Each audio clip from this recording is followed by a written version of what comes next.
El agua es densa y cálida, como un caldo.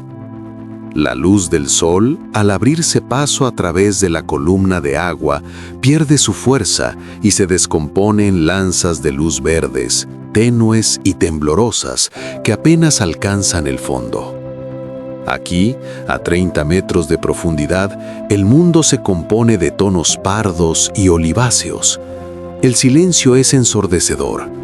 No es el silencio del vacío, es el silencio de la espera. Cada roca cubierta de esponjas primitivas, cada tallo de alga gigante que semeja un árbol submarino, todo está paralizado por la tensión. En el aire disuelto en el agua flota una premonición. Aquí no hay arrecifes de coral brillantes ni peces tropicales de colores. Este es un mundo pintado en tonos oscuros. Un mundo donde la principal virtud es la resistencia. Algo perturba la calma. Un pequeño tiburón primitivo, un cladocelache de apenas 2 metros, se desliza por el agua turbia. Sus movimientos son rápidos y nerviosos. Es una maravilla de la evolución. Un cuerpo cartilaginoso y flexible, una hidrodinámica perfecta. Es el futuro de los océanos. Pero su futuro aún no ha llegado. Ahora mismo no es más que una presa. El tiburón siente una vibración. No con los oídos, sino con toda su línea lateral, con todo su cuerpo. El agua frente a él se condensa, se comprime. De la neblina verdosa emerge algo enorme, como la proa de un submarino. No nada, avanza. Un destello, una sombra. Silencio. El tiburón se gira por instinto, pero ya es demasiado tarde. Frente a él hay un muro de hueso cubierto de cicatrices y surcos de cientos de batallas como esta. 2 ojos pequeños, hundidos en cuencas óseas, lo miran sin expresión. No ven el miedo, solo ven la trayectoria. Y entonces el muro se abre. La boca se despliega a tal velocidad que el ojo humano no podría captar el movimiento. No es una mordedura, es una explosión de vacío. El agua, junto con el desdichado tiburón, es absorbida hacia la fauce bostezante. Y en la siguiente fracción de segundo, las mandíbulas se cierran. No se oye el crujido de la carne, se oye un chasquido seco y nauseabundo, como si se rompiera un grueso azulejo de cerámica. Son las cuchillas óseas del cráneo triturando el cartílago y la piel. El cuerpo del tiburón se parte en 2. La sangre no tiene tiempo de teñir el agua, es succionada de inmediato hacia la garganta monstruosa. El monstruo, sin reducir la velocidad, atraviesa la nube de restos, dejando tras de sí solo jirones que se asientan lentamente. Ni siquiera se ha dado cuenta de que ha comido. Ha sido un acto reflejo. Respirar, latir, matar. Estamos acostumbrados a pensar que los verdaderos monstruos aparecieron con los dinosaurios. Tyrannosaurus, Giganotosaurus, nombres que infunden pavor. Pero nos equivocamos. La naturaleza llevó a cabo sus experimentos más crueles y extraños mucho antes que ellos. Cientos de millones de años antes de que el primer reptil pisara tierra firme. Para presenciar el nacimiento del primer superdepredador auténtico del planeta, tenemos que viajar al pasado, a una era tan remota que los propios continentes eran irreconocibles y el aire tenía una composición diferente. A un mundo donde no gobernaban la velocidad y la inteligencia, sino la fuerza bruta y una armadura impenetrable. Bienvenidos al período devónico. A la era de los peces. Nos encontramos en un punto del tiempo a 380 millones de años de distancia. Observad la Tierra desde el espacio. No la reconoceríais. En lugar de los contornos familiares de los continentes, hay 2 supercontinentes gigantes. Gondwana en el sur, uniendo las futuras África, Sudamérica, Antártida y Australia. Y Laurasia en el Ecuador, una amalgama de Norteamérica y Europa. Entre ellos se extiende el océano Tetis, cálido y poco profundo. No hay casquetes polares. El planeta es un invernadero global. La temperatura media es de 10 o 15 grados más alta que la actual. Donde hoy se alzan los rascacielos de Nueva York, chapoteaba un mar cálido lleno de criaturas acorazadas. Y Siberia no era el reino del permafrost, sino una cadena de islas volcánicas en latitudes tropicales. La tierra firme está casi desierta. No hay hierba, ni flores, ni árboles majestuosos. Solo a lo largo de los ríos y pantanos se acurrucan los primeros y tímidos bosques de helechos gigantes y equisetos primitivos. Aún no han aprendido a luchar contra la gravedad. Sus troncos son débiles y sus sistemas de raíces poco profundos. El aire es húmedo, pesado, con un bajo contenido de oxígeno. La vida todavía no ha conquistado los continentes. Todo el drama, toda la carrera evolutiva se desarrolla bajo el agua. Los océanos del Devónico son un campo de batalla. Aquí, la vida está inventando sus principales armas. Aparecen las mandíbulas, quizás el invento más importante después de la propia vida.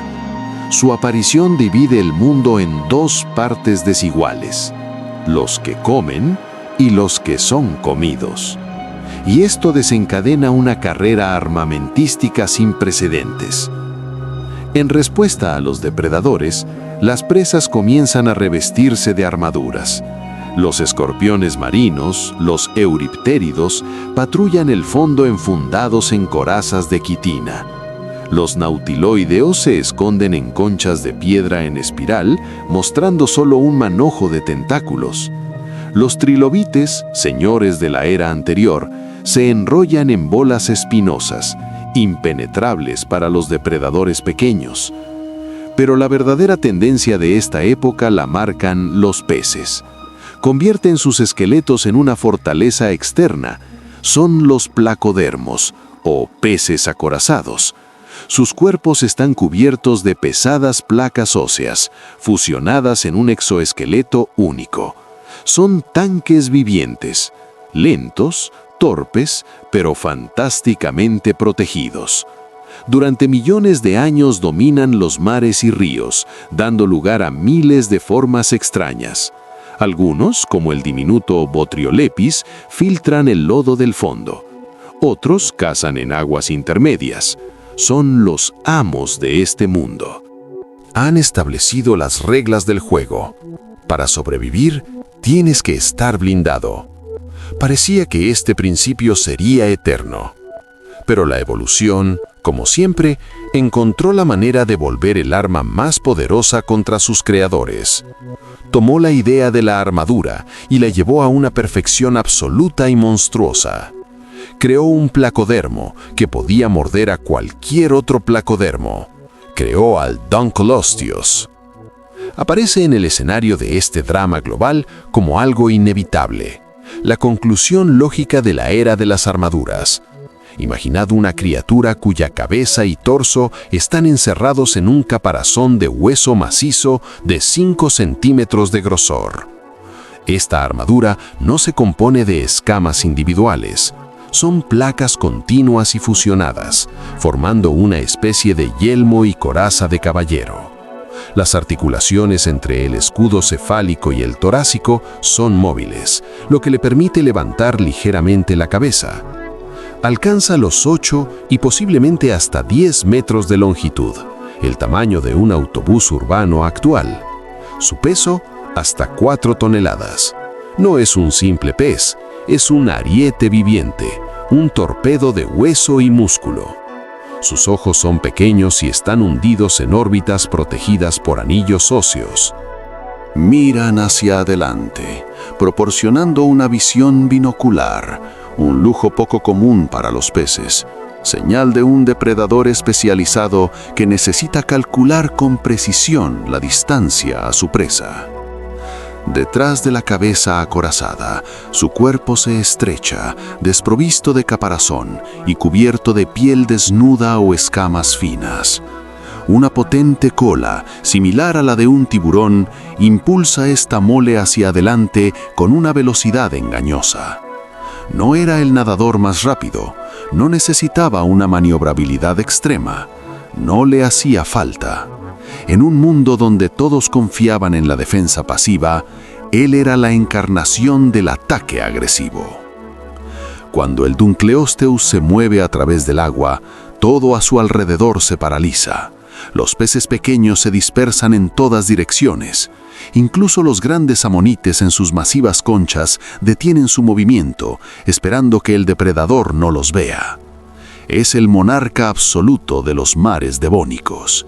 Su presencia cambia la química misma del agua, saturándola con feromonas de miedo. Lo vemos no como un fósil, no como una pieza de museo, sino como una criatura viva que respira, una montaña de músculo encerrada en una fortaleza. No se le podía morder, no se le podía perforar. Era la cima de la cadena alimentaria, el argumento final en el debate por la supervivencia. Pero toda esa armadura, todo ese peso y tamaño, eran solo detalles secundarios. Su verdadera arma secreta, su principal obra maestra de ingeniería, estaba oculta en su boca. Cuando miras el cráneo de un Dunkleosteus, lo primero que llama la atención es la ausencia de dientes. En su lugar hay algo mucho más aterrador, algo que la naturaleza nunca volvería a repetir a tal escala. Sus mandíbulas no son simples huesos, son una guillotina autoafilable, creada por la evolución. En lugar de dientes, que pueden romperse, desgastarse o caerse, la naturaleza tomó un camino diferente. Tomó los bordes de las placas mandibulares, las placas gnatales, y los convirtió en cuchillas. Las placas superiores, afiladas como navajas, encajaban al cerrarse en unas ranuras de las inferiores, pero no se limitaban a juntarse, sino que se rozaban entre sí en un ángulo preciso. Cada cierre de la boca era un acto de afilado. Como un cocinero que afila un cuchillo en una chaira, el Dunkleosteus mantenía constantemente su arma en perfecto estado. Estas cuchillas de hueso no estaban cubiertas de esmalte. Era hueso puro, ultra resistente, y sus bordes eran capaces de cortar la carne, triturar caparazones y partir cartílagos con una eficacia aterradora. Pero ni siquiera ese es el principal secreto de su letalidad.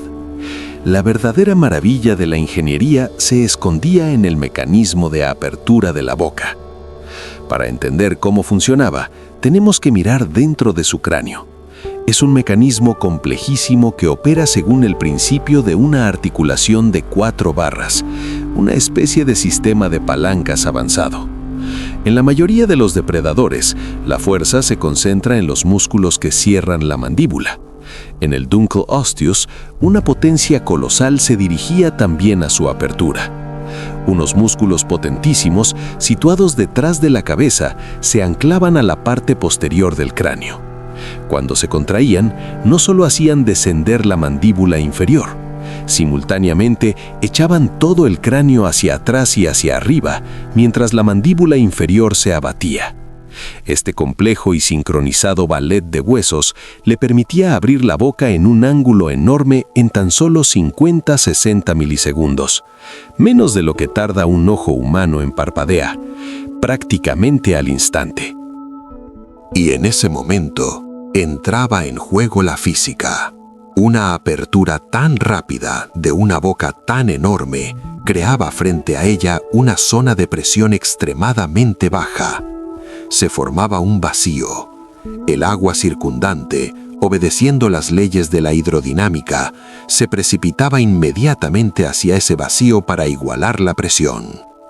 Esto generaba una potentísima corriente de succión que arrastraba todo lo que se encontraba frente al depredador directamente a su garganta. Era la trampa perfecta. La presa ni siquiera necesitaba acercarse a las mandíbulas. El Dunkleosteus podía inhalarla a distancia.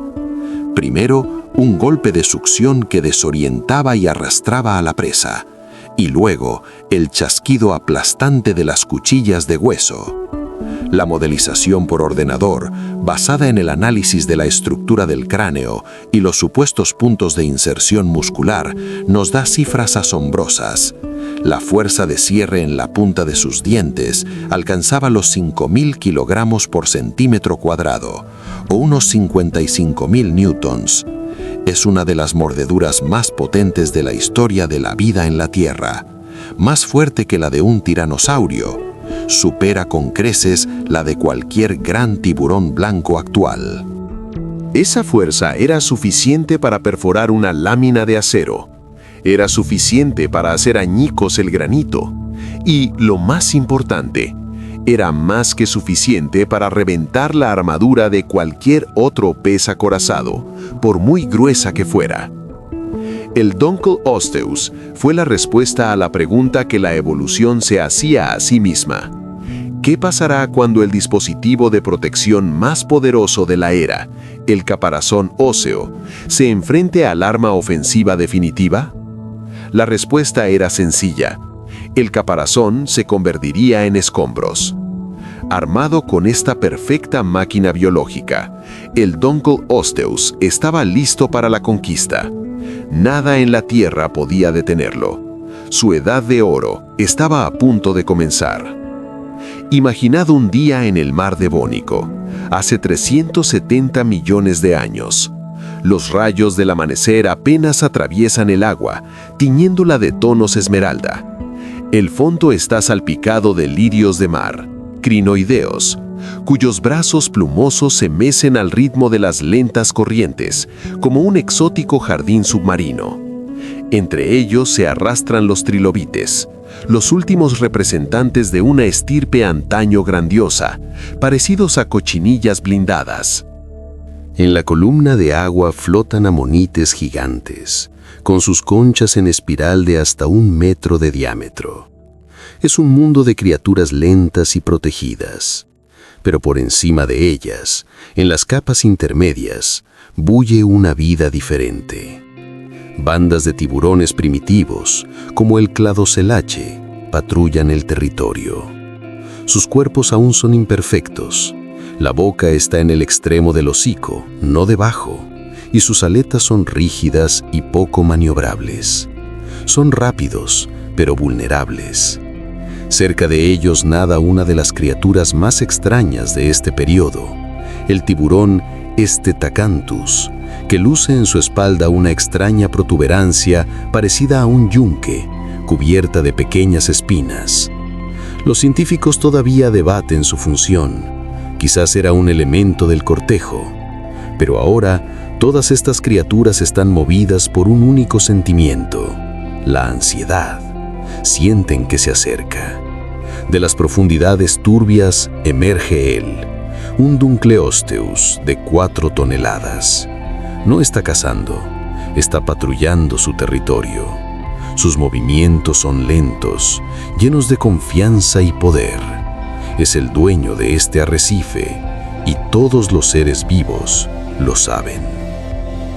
Pasa junto a esponjas gigantes con forma de barril, ignorando a los peces pequeños que se apiñan contra las rocas.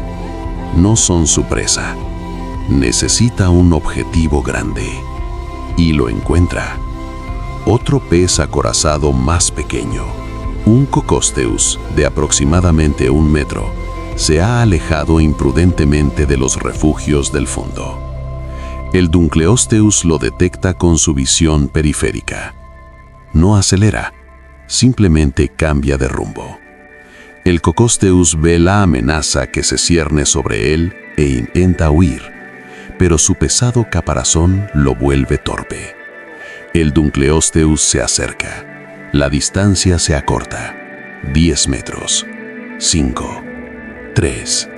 En el último momento, cuando parece que simplemente va a embestir a su víctima, su cráneo se echa hacia atrás. Explosión de vacío. El Cocosteus, a pesar de sus esfuerzos, es arrastrado hacia la boca bostezante. Chasquido. El sonido de una roca partiéndose bajo el agua. De la boca del depredador sale una nube de placas óseas trituradas y despojos. El Dunkleosteus ha engullido la parte más carnosa y ha escupido los restos. La caza ha durado menos de 3 segundos. Así funciona el orden en su mundo. Durante millones de años, este orden fue inquebrantable. Los Dunkleosteus estaban en la cima. Eran invulnerables, su armadura era perfecta, sus mandíbulas eran el arma definitiva. Gobernaron todos los océanos del planeta, desde los mares ecuatoriales hasta las aguas más frías cerca de los polos. Parecía que este imperio sería eterno. El sol salía y se ponía, las generaciones se sucedían y nada presagiaba un desastre. Pero este mundo tenía un lado oscuro y oculto. En esta carrera armamentística, donde la armadura se convirtió en la respuesta universal, surgió un problema fundamental. ¿Qué come un monstruo al que nadie puede comer? La respuesta era tan cruel como sencilla: otro monstruo igual. Los científicos obtuvieron los primeros indicios de esta sombría verdad cuando empezaron a examinar detenidamente los cráneos fósiles de los propios Dunkleosteus.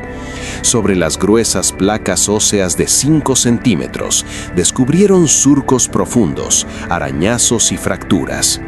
Al principio se atribuyeron a cacerías fallidas o a colisiones con rocas, pero cuando los investigadores compararon la forma de estos daños con la de las placas cortantes de las mandíbulas del propio Dunkleosteus, el cuadro quedó claro: coincidían a la perfección. Los arañazos largos y profundos habían sido dejados por las protuberancias afiladas parecidas a colmillos de la parte delantera de las mandíbulas. Las fracturas redondeadas se correspondían con las superficies de presión y trituración del fondo de la boca. Era una prueba irrefutable: la huella del arma en la armadura del enemigo. Y ese enemigo era otro Dunkleosteus. El mundo de estos titanes era un mundo de lucha intraespecífica despiadada. Eran caníbales. No era un acto de desesperación, era una estrategia sistemática de supervivencia. En un mundo donde cualquier otra presa está protegida por una armadura, la fuente de alimento más accesible y calórica es tu congénere más débil o descuidado. Las disputas territoriales no terminaban con una exhibición de fuerza, sino con un combate a muerte donde el ganador se lo llevaba todo: el territorio, el derecho a reproducirse y varios cientos de kilos de proteína de alta calidad. Los ejemplares jóvenes, que aún no habían alcanzado tamaños gigantescos, eran un objetivo constante para los adultos. Solo sobrevivían los más grandes, los más fuertes y los más agresivos. Esta selección brutal hacía que la especie fuera aún más fuerte, aún más letal, pero también sembraba las semillas de su futura decadencia. Un ecosistema construido sobre tal nivel de agresión es extremadamente inestable. Cualquier cambio en las condiciones externas podía convertir esa fuerza en una debilidad fatal. Y los cambios ya habían comenzado, pero no vinieron del océano, vinieron de tierra firme. A lo largo de todo el periodo devónico, en los continentes se estaba produciendo una revolución silenciosa. Las plantas, que hasta entonces eran solo una modesta vegetación cerca del agua, comenzaron a conquistar la tierra de verdad. Aparecieron los primeros árboles, los Archaeopteris. Tenían troncos robustos, copas anchas y, lo más importante, sistemas de raíces profundos. Durante millones de años, los continentes desnudos se habían erosionado y el viento solo arrastraba arena y arcilla al océano. Pero ahora, las raíces de los árboles empezaron a clavarse en las rocas, fragmentándolas y extrayendo minerales a la superficie. Las lluvias arrastraban estos nutrientes, fosfatos, nitratos, a los ríos, y estos los llevaban al océano. Para el fitoplancton marino, Fue como verter una tonelada de fertilizante sobre el césped. Comenzó una explosión demográfica sin precedentes. Las aguas de los océanos florecieron. La superficie se cubrió de una gruesa capa de algas microscópicas. La luz del sol dejó de penetrar en las profundidades. El agua se volvió como una espesa sopa verde. A primera vista, parecía un apogeo de la vida. Más plancton significaba más zooplancton, más peces pequeños. Pero era solo una ilusión. El paraíso empezó a pudrirse desde dentro.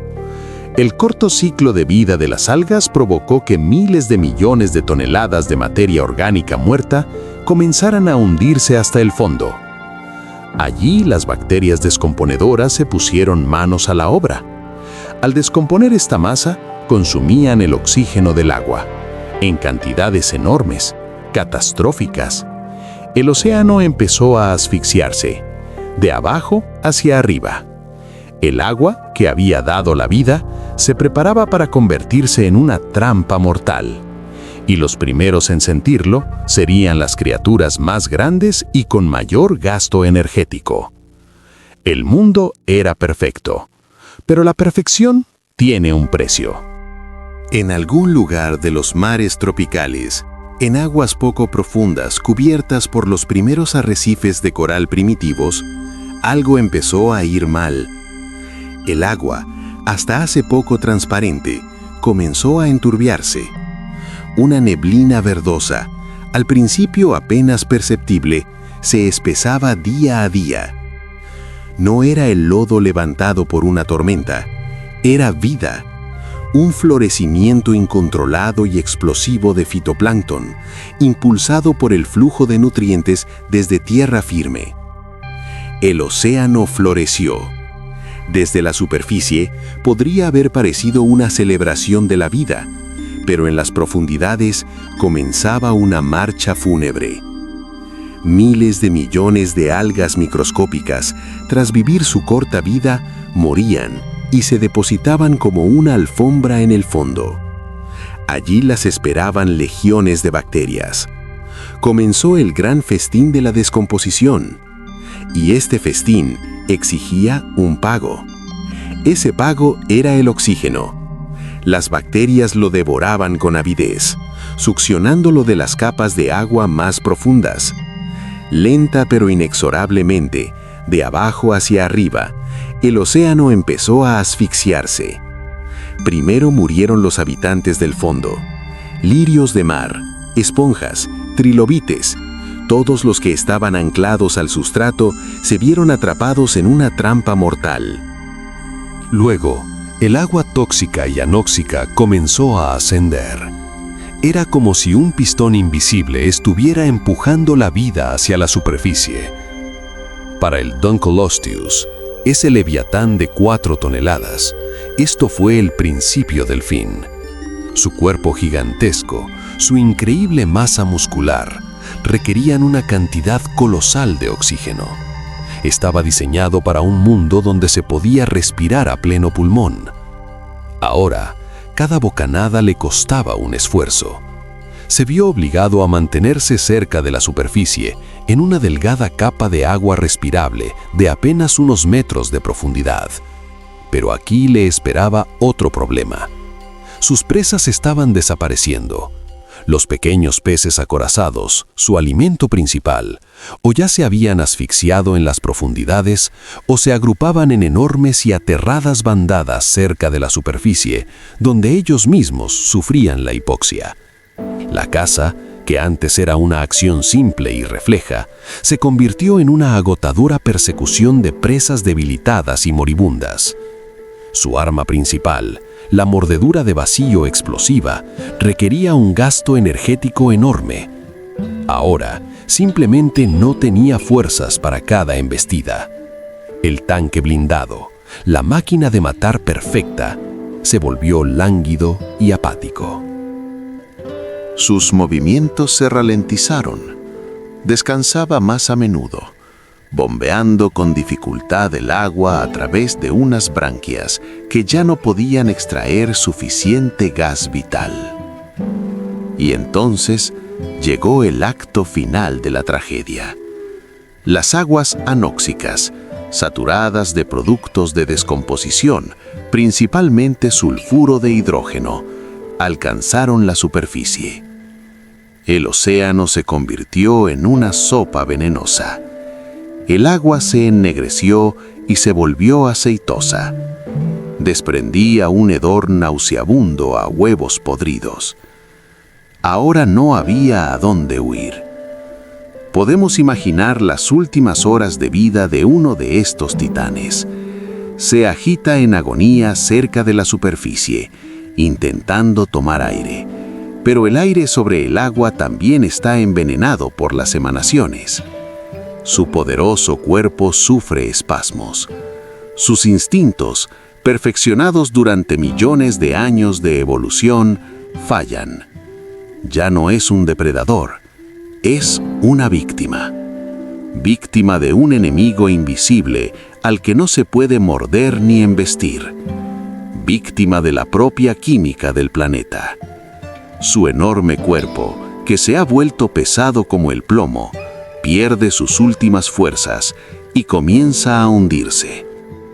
Atraviesa la delgada capa de vida, la negrura venenosa, y desciende a las profundidades muertas y absolutamente silenciosas.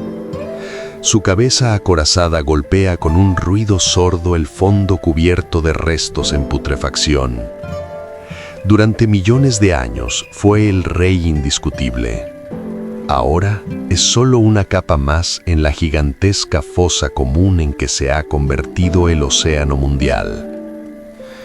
La extinción del Devónico tardío, conocida como el evento de Kellwasser y luego el evento de Hangenberg, borró de la faz de la Tierra hasta el 75% de todas las especies marinas, pero fue especialmente cruel con los placodermos. Todo su imperio, construido sobre la armadura y la fuerza, se derrumbó de la noche a la mañana. Desaparecieron por completo, todos y cada uno. Cuando las aguas venenosas se retiraron y el océano aprendió a respirar de nuevo, ya no había lugar para estos gigantes acorazados. Su era había terminado, para siempre. Cuando el polvo se asentó, cuando la tormenta química amainó, en el fondo de los mares antiguos solo quedaron testigos silenciosos. Millones de toneladas de lodo orgánico, mezclado con los huesos y caparazones de los caídos, se convirtieron en roca bajo la presión del agua y el tiempo. En una pizarra oscura, casi negra y laminada. Durante cientos de millones de años, estas rocas guardaron su secreto, hasta que otra criatura, obsesionada con conocer su pasado, llegó a la superficie: el ser humano. Para nosotros, los paleontólogos y geólogos, estos estratos de pizarra negra no son solo roca, son páginas del capítulo más oscuro del libro de la vida. Los vemos por todo el mundo, en Ohio y Pensilvania, en Alemania, en Polonia, en Marruecos, y en todas partes cuentan la misma historia. Abrimos estas páginas de piedra con martillo y cincel. Bajo una capa de pizarra negra encontramos riquísimos yacimientos llenos de fósiles, trilobites, braquiópodos, corales, una gran diversidad de placodermos. Es la instantánea de un ecosistema sano y próspero. Y luego miramos la capa superior. Vacío. La vida parece interrumpirse a media frase. Desaparecen casi todos los constructores de arrecifes. Desaparecen casi todos los trilobites. Y desaparecen por completo, sin dejar rastro, los peces acorazados. La propia pizarra negra es la prueba principal. Su color se debe a la enorme cantidad de carbono orgánico que no llegó a descomponerse por la falta de oxígeno. Su composición química grita anoxia. Analizamos los isótopos de azufre y encontramos en ellos la firma de las bacterias sulfatorreductoras, las mismas que producen el venenoso sulfuro de hidrógeno en un ambiente anóxico. Somos detectives investigando un asesinato cometido hace 370 millones de años y tenemos el arma del crimen, la anoxia, y los cadáveres, los estratos vacíos. Pero, ¿cómo conocemos la historia del propio Dunkelostius en medio de este caos? La respuesta reside en la excepcional resistencia de su cráneo. Tras su muerte, los tejidos blandos y el esqueleto cartilaginoso de la parte posterior de su cuerpo se descomponían rápidamente, pero el macizo caparazón cefálico y torácico, compuesto de hueso ultrarresistente, tenía todas las posibilidades de fosilizar. Por eso, la mayoría de los hallazgos de Dunkelostius son sus cabezas acorazadas, yaciendo en la pizarra como los yelmos de guerreros caídos en el campo de batalla. Las famosas pizarras de Cleveland, en Ohio, son un verdadero cementerio de estos gigantes. Imaginad el trabajo de un paleontólogo. Pasas horas, días, golpeando la roca bajo un sol abrasador, y de repente tu martillo emite un sonido diferente. Ves el borde de una placa ósea curvada. El corazón se te para. Empiezas a trabajar con más delicadeza, usando pinceles e instrumentos de dentista para liberar el hallazgo de su prisión de piedra. Hora tras hora, milímetro a milímetro, del rostro del antiguo monstruo emerge de la roca. Ahí está la cuenca del ojo, protegida por un anillo óseo. Ahí, el borde de la monstruosa mandíbula cuchilla. Es el momento de tocar la eternidad. Pero el trabajo no ha hecho más que empezar. En el laboratorio, el fósil se somete a una tomografía. Hacemos pasar rayos X a través de él, creando un modelo digital tridimensional. Podemos asomarnos al interior del cráneo sin dañarlo. Vemos los canales por donde pasaban los nervios y los vasos sanguíneos. Vemos las zonas rugosas donde se anclaban los músculos gigantes. Son estos datos los que nos permiten crear una simulación por ordenador. Recreamos los músculos, les damos fuerza y elasticidad y hacemos que el cráneo virtual cobre vida. Vemos cómo funciona ese complejo mecanismo, cómo el cráneo se echa hacia atrás, cómo las mandíbulas se cierran con una fuerza de 5 toneladas. Medimos la velocidad, la fuerza de succión, la presión. La ciencia nos permite realizar la autopsia de una criatura que murió cientos de millones de años antes de que apareciera el primer ser humano. No solo hemos encontrado huesos, hemos reconstruido su vida, su poder y la causa de su muerte. Estos descubrimientos nos hablan del pasado, pero también nos dan la clave para entender nuestra propia existencia. Los gigantes se fueron. Sus cuerpos acorazados se hundieron en el fondo, convirtiéndose en parte de la historia geológica, transformándose en el petróleo y el gas que quemaríamos 370 millones de años después. La era de la armadura había terminado. Las reglas del juego habían cambiado para siempre. La extinción despejó el escenario y nuevos actores entraron en escena. Los que sobrevivieron a la catástrofe no lo hicieron por ser más fuertes, sino por ser diferentes. En las aguas turbias y pobres en oxígeno de finales del Devónico, la ventaja no fue para los pesados tanques blindados, sino para los nadadores ligeros, rápidos y más eficientes. Los tiburones. Sus ancestros, como el cladocelache, vivían a la sombra del Dunkelosteus, siendo una presa fácil para él, pero sobrevivieron. Su esqueleto de cartílago era más ligero que el de hueso. Sus cuerpos eran flexibles y maniobrables. Gastaban menos energía en moverse y necesitaban menos oxígeno. Cuando el imperio de los placodermos se derrumbó, se abrió un mundo de oportunidades para los tiburones.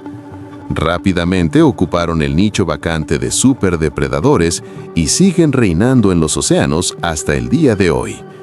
Junto a ellos, el premio gordo de la evolución se lo llevaron los peces óseos, nuestros lejanos antepasados. Inventaron la vejiga natatoria, que les permitió controlar la flotabilidad sin esfuerzo, y desarrollaron mandíbulas y aletas más avanzadas. El mundo pasó de apostar por la defensa pasiva a apostar por la velocidad, la maniobrabilidad y la eficiencia. La evolución había cambiado de paradigma, y es precisamente en esto donde reside el mayor legado del Dunkleosteus. Su muerte no fue simplemente el fin de una especie, fue el fin de toda una estrategia evolutiva. Su desaparición dejó el camino libre a aquellos que, finalmente, saldrían a tierra firme. Entre los supervivientes de aquella crisis se encontraban nuestros antepasados directos, los peces de aletas lobuladas. Quizás fue precisamente el empeoramiento de las condiciones en el agua, la falta de oxígeno y alimento, lo que supuso el empujón evolutivo que les obligó a salir cada vez más a aguas someras para respirar aire atmosférico con sus pulmones primitivos. Criaturas como el famoso Tiktaalik, el pez con patas, aparecieron justo en la frontera entre el Devónico y el siguiente período, el Carbonífero. Sin la extinción devónica, sin la desaparición del Dunkleosteus y sus parientes acorazados, los océanos podrían haber seguido siendo su feudo durante decenas de millones de años más. Quizás la competencia habría sido demasiado alta y ningún pez se habría atrevido a dar el fatídico paso hacia tierra firme. Y eso significa que no habrían aparecido ni los anfibios, ni los reptiles, ni los dinosaurios. Y mucho menos los mamíferos. Nosotros, los humanos, sentados aquí y ahora, debemos nuestra existencia a aquella antigua catástrofe ecológica, al hecho de que hace 370 millones de años los árboles aprendieron a echar raíces, el océano floreció y el mayor depredador de su época se asfixió en aguas venenosas. La historia del Dunkleosteus no es solo el relato de un monstruo antiguo. Es una parábola sobre la fragilidad del dominio y cómo la caída de uno abre el camino a otro. La historia del Dunkleosteus es el ejemplo perfecto de cómo funciona la evolución. No es un ascenso por una escalera hacia la perfección. Es una adaptación constante a unas reglas del juego que no dejan de cambiar. El Dunkleosteus no era malo o fallido, era perfecto. Era el depredador absoluto para su tiempo y su mundo. Su armadura, sus mandíbulas, su fuerza, eran la cumbre de la bioingeniería del período devónico.